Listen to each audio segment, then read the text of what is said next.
There we go.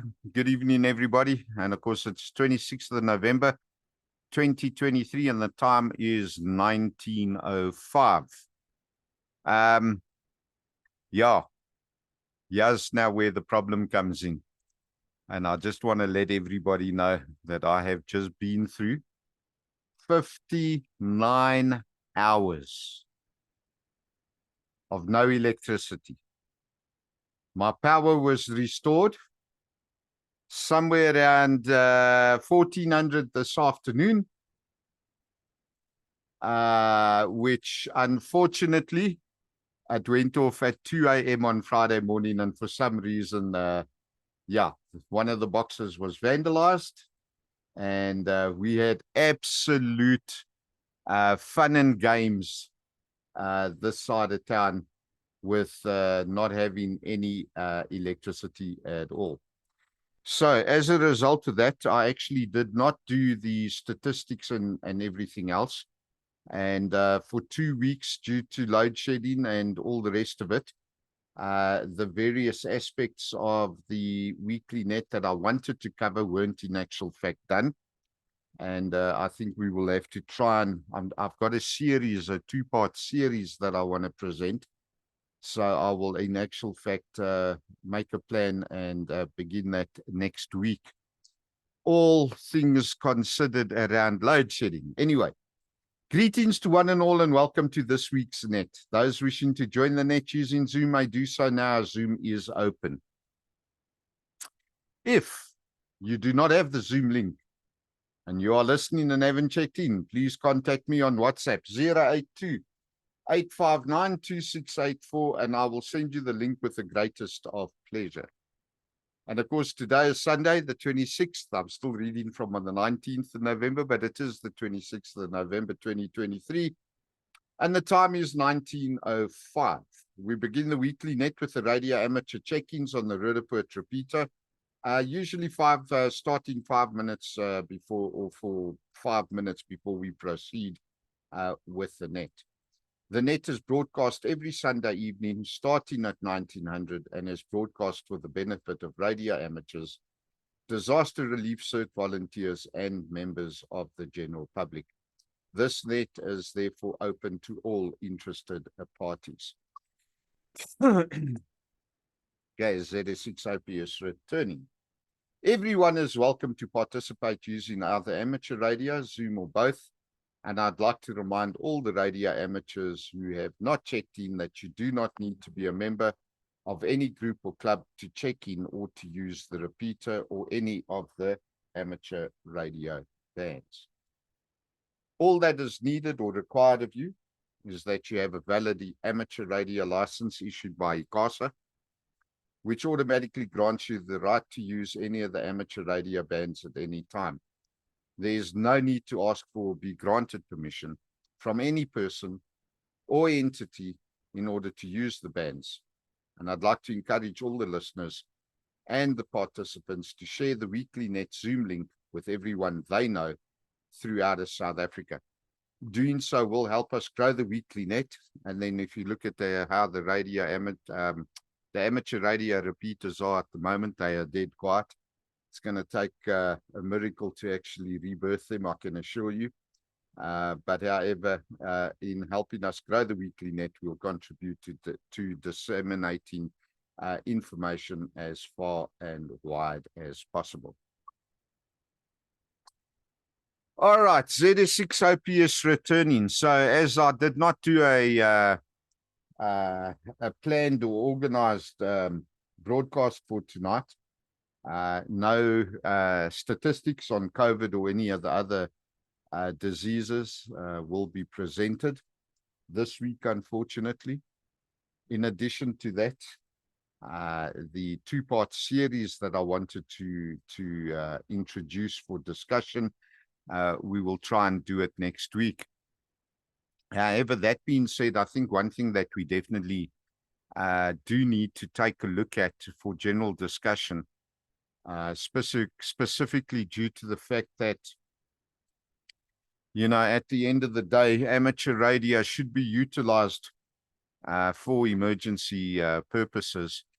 And if we take a look at what's actually happening in the Middle East at the moment, our situation really and truly is not a very good overall situation, which needs a little bit of additional discussion, especially when you start looking at the humanitarian impact of the war in Gaza.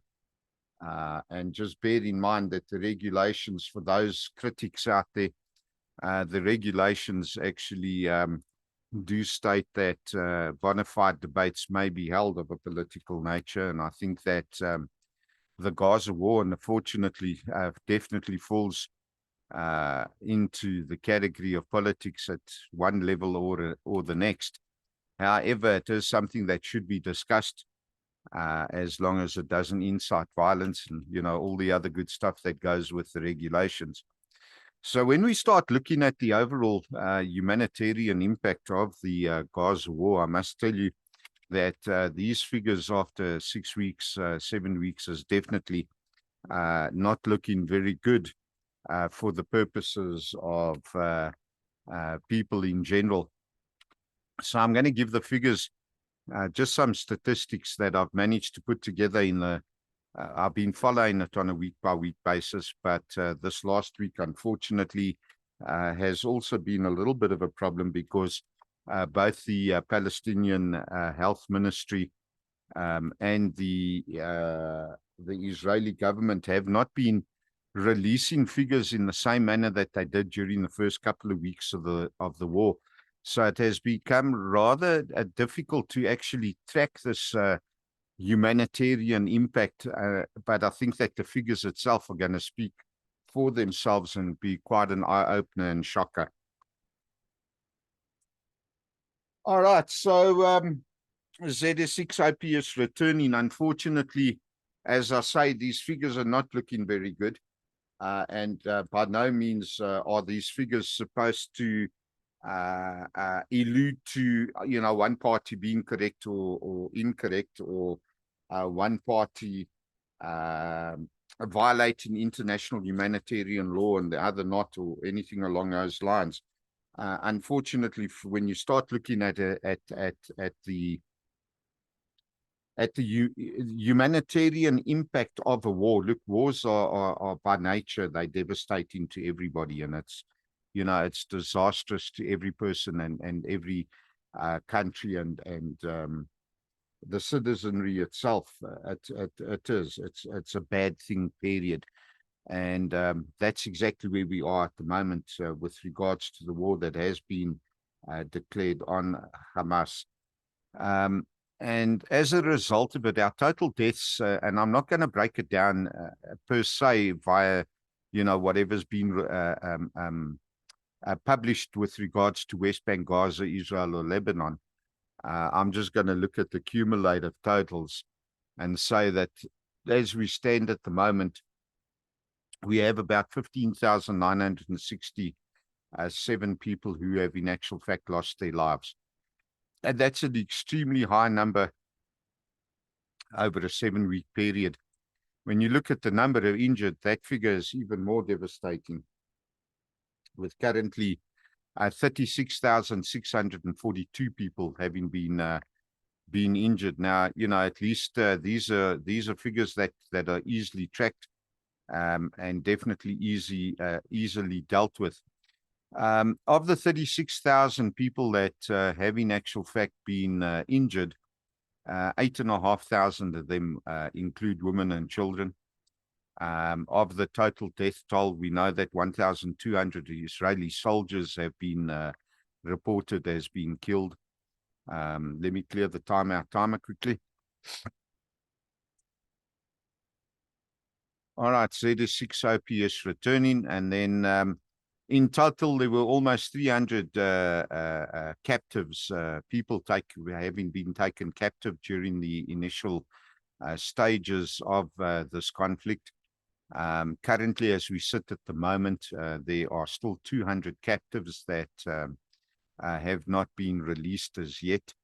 I know that it has been reported that during the bombing and in particular, the bombing, not necessarily the ground campaign that it was initiated about 10 days ago, but the bombing campaign itself has resulted in about 60 of the captives being killed, which is also something that I think will upset a lot of people across the board. Now, two aspects of this particular war that is coming to light at the moment is the number of media personnel that are being injured and or killed. And at the moment, we've got about 60 media journalists that have been injured. I'm not going to state that, you know, they were in the wrong place at the wrong time or that they were targeted or anything like that. This is what happens in war. There is no certainty in any area whatsoever. One of the devastating things for me at this moment in time, and funny enough, this was a discussion that came up on the WhatsApp group of that we have in Constantia, Kloof and surrounds. Following the publication of the humanitarian impact on the group, one of the statements that was made during one of my reports and posts that I initiated, I had it listed as persons believed to be under the rubble. Now, that was the way that it was being reported. And a lot of people took exception to it and said they should be missing. And my attitude was, no, actually, they're not missing because they know where they are. They're under the rubble.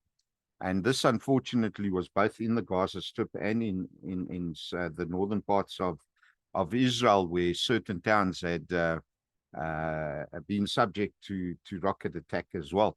So there was a lot of structural collapse, and of course, people were trapped underneath this rubble, and for all intents and purposes, need to be dug out. So they weren't actually missing. However, this last week in particular, I noticed that international media have actually reported now as missing people. ZS6OPS returning. And I think what has actually transpired as a result of this is that as the rescuers are working through the buildings and the structural collapses, it has been brought to the attention that even through, you know, whatever rescue dogs they might have, there isn't anybody there. And now the whereabouts of the people are actually not known. So now we've got to move them into the missing category because now we don't know where 7,000 people actually are in Gaza, especially seen as the evacuation from the north was ordered and almost 1.1 million people had to leave the north of Gaza and travel to the south of Gaza. And now the people don't know if the people are still, you know, somewhere in the northern part or the northern enclave, or if they've crossed over the dividing line and gone to the south. Now they are missing. So, and this is a critical aspect of a war that needs to be considered and taken into account. And I'll tell you in a minute why. I'll come back to the missing. But at this stage of the game, the displaced number of people is sitting at 1.6 million. You know, if you stop and think about it, 1.6 million is like, what are we looking at? Joburg has a population of about 6 million. So, you know, we're looking at almost a third of Johannesburg. All the people in Johannesburg are, in actual fact, no longer in Johannesburg and have been moved somewhere where we don't know exactly where they actually are or might be or could be. But they've definitely been moved to Boksburg, for argument's sake. And can you imagine taking 1.6 million people and putting them into a place like Boksburg? I mean, Boksburg, you won't be able to whistle without it bouncing off of somebody. You know, it's the impact, never mind the devastation, but the actual impact of that amount of people, of bodies that have been uprooted and have had to be uprooted, and now you got to feed them and you got to provide medical care. Just stop and think about that for a minute. Let me clear the timer. All right, ZS6OPS returning. Now, additional stats that have come out so far, media that were injured, I said were 60, but journalists that have actually been killed, 38 of the journalists have lost their lives. And throughout all of this, currently we're standing at 207 medical personnel have, in actual fact, lost their lives. And when we start looking at the teenagers, just remember that the initial attack actually was against a grouping of teenagers at a musical festival. And the figure that has been released is that 364 of the youngsters, in actual fact, lost their lives on the 7th of October. Now, I just want to come back to this missing aspect with regards to the figures that I've been able to gather. And I'll tell you, it's been a mission to gather the figures between the Sky News and sort of Al Jazeera. When we start looking at these people that are now missing, because this was a war, officially declared war on behalf or being declared by the Israeli government itself, what actually transpired there was the international humanitarian law, and in particular, the Geneva Conventions and the additional protocols were instantaneously invoked and brought into effect. And throughout this entire scenario, it's been amazing to watch what has actually happened in the reporting within the Gaza Strip in particular. Whereas during this sort of first week to 2 weeks, or even up to 3 weeks, you would see, ambulances traveling down the road, going off and rescuing people, and medical personnel with their reflective jackets and whatever else actually going forth and assisting people and carrying patients and working in the hospital. However, by the time we got to week 4, things started to change, weeks 3 and 4, where all of a sudden you started to see that the ambulance branding now started changing, and it just didn't just have, like a Start a Life or something along those lines on it. The vehicle started being branded with the Red Crescent. Now, the Red Crescent is the equivalent of the Red Cross, the internationally protected emblem, being the Red Cross and Red Crescent movement, which has been extended to the Red Lion and the Red Diamond as well. Okay, ZS6OP is returning. So basically, all the ambulances are now being branded as the Palestinian Red Crescent Society, which they have their own national society. And these ambulances are now protected in terms of the Geneva Conventions. And you'll also see that a lot of these vehicles now have actually got the word ambulance written on them as well. In addition to that, you find a lot of the rescue personnel in weeks 4 and 5 to date actually starting to wear sort of different regalia, whereby the civil defense emblem, being the blue triangle on an orange background, is now appearing on a lot of the rescue personnel as well. So one is probably going to ask, why is it that I'm discussing this when I want to cover and explain missing people? Here's the point of it. Because of the fact it's a declared war, the Geneva Conventions have been brought into effect. The protocols, additional protocols, have also been brought into effect. And then on top of that, the civil defense logo and emblem has also been brought into effect. And all of these are connected within the Geneva Conventions and in the actual protocols. So now all of a sudden we got missing people. This is where the International Committee of the Red Cross is actually going to play a vital role through the International Committee of the Red Cross, or the International Red Cross Movement's Central Tracing Agency. Now will, in actual fact, jump into action. And there's a whole procedure and process that will be undertaken, carried out in order to reunite families with missing people. And all of that will be done under the umbrella of the International Committee of the Red Cross. And this is why it has now become very important to actually move the reporting, I think, and I believe, from, people trapped under the rubble, which was a known thing. And that there was an important one as well, because that would give rescuers or civil defense organizations an indication of the amount of search and rescue personnel that would in actual fact be required to find those people suspected of being trapped under the rubble. However, this now changes the scenario as ZS6OPS returning. This actually changes the scenario quite drastically, because now you start moving from a search and rescue personnel number of people that are required into the central tracing agency to actually undertake different functions, and therefore you don't need to have search and rescue personnel readily available at this stage. Okay, ZS6OPS returning after having to clear the throat.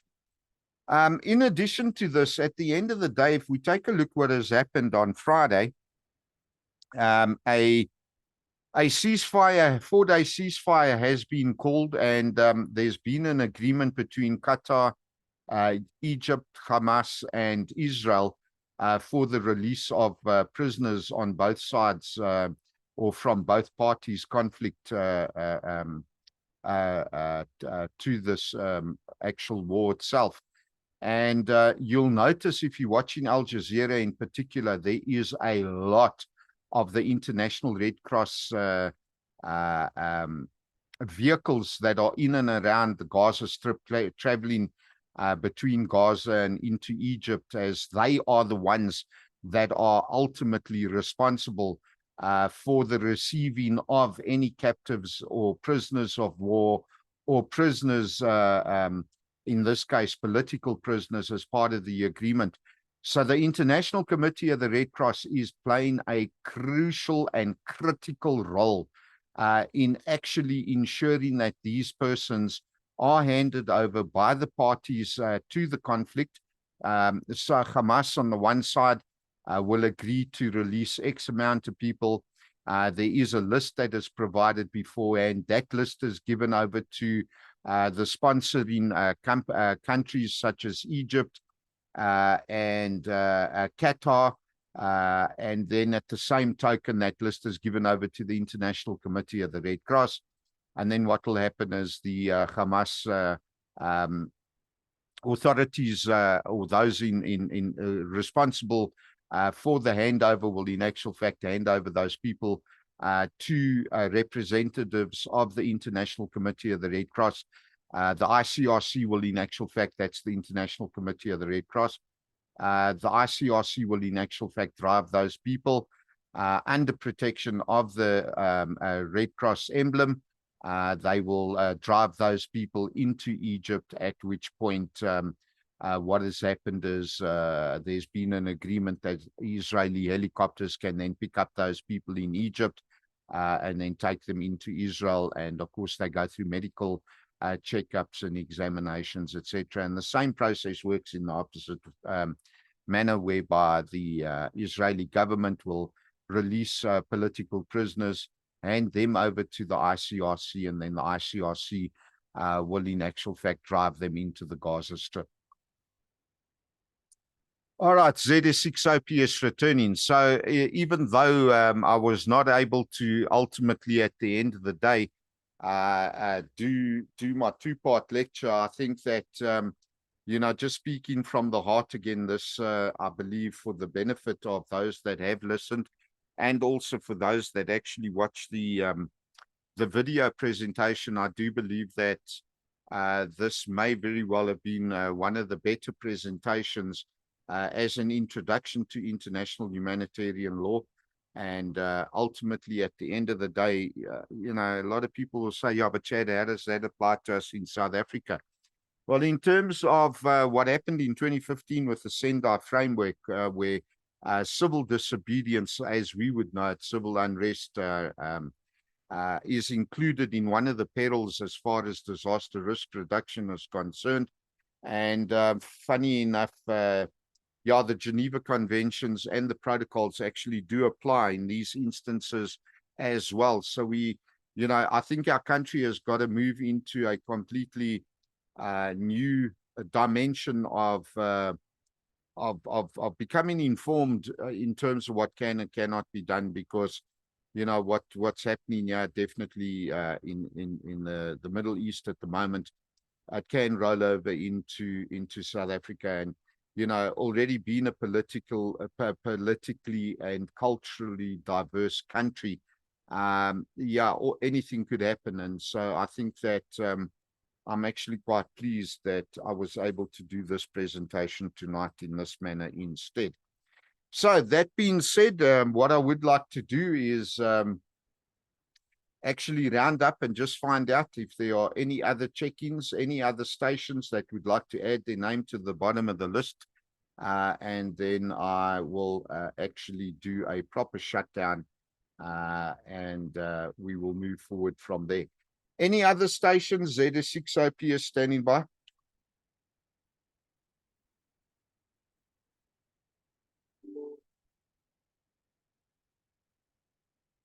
All right, so nothing else to say on that note. Look, guys, in closing, I'd like to encourage everyone to register as a disaster relief cert volunteer, and to prepare and to train to assist local communities for when disaster strikes. Radio amateurs, of course, you guys are more than welcome to join us as well.